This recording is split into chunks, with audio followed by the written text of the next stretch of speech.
ஆகுது.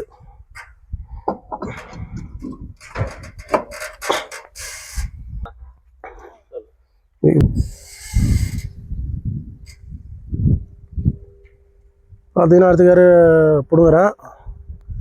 ஆம்ஸ் ஏன் அதிகம் வருதுன்னா வோல்டேஜ் ரொம்ப கம்மியாக இருக்குது, அதில் ஆம்ஸ் அதிகமாக இருக்குது.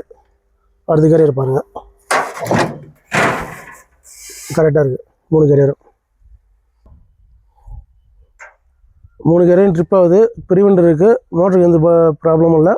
வோல்டேஜும் கம்மியாக வருது. கரண்ட் அதிகமாக இருக்கப்போ தான் மோட்டர் போடணும், கம்மியாக இருக்கப்போ போடக்கூடாது. போட்டால் காயில் போயிடும். மோட்டர் என்ன ஊரில் வாங்கினீங்க? உங்கள் பேர் என்ன? என் பேர் மங்களலட்சுமி. மோட்ரு ராமச்சந்திராவில் வாங்கினாங்களாம். சரிம்மா. என்ன நட்டுருக்கீங்க? நெல். எத்தனை ஏக்கரு? 1 ஏக்கரு. 1 ஏக்கர். இது சோளம்லாம்? சோளம் தம்பி விட்டுது. சரிங்க. 55 சென்ட் தான். சரி. கொஞ்சம் 2 துண்டு நெல் நட்டுருக்காங்க. எத்தனை ஏக்கருக்கு இந்த மோட்டர் சப்ளை பண்ணுது?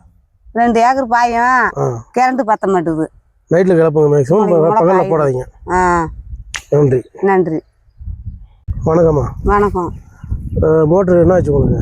காயில் போகுது, கரண்ட் பத்த மாட்டுது. சரிம்மா. நைட்டில் தான் செத்த இறக்குது, பகல் ஃபுல்லாக சும்மாவே தான் கிடக்குது. உங்களுக்கு லோ வோல்டேஜ் ரொம்ப கம்மியாக இருக்குது, 150 தான் வருது. அதெல்லாம் கிளப்பாதீங்க. நைட்டில் மோட்டர் ஸ்டார்ட் பண்ணிக்கிங்க. நைட்டில் தான் வந்து செத்த வைக்கிறாங்க தண்ணி. சரிங்க. அதே மூளைக்கு காயுது. சரிங்க, அது ஒன்றும் பிரச்சனை இல்லை. இப்போ வந்து நாங்கள் பார்த்துட்டோம், இதுக்கப்புறம் காயில் போகாது. மோட்டர் வந்து கரண்ட் வரப்போ 200 வோல்டேஜ் வரப்போ போடுங்க. சரிங்களா? வணக்கம். வணக்கம்.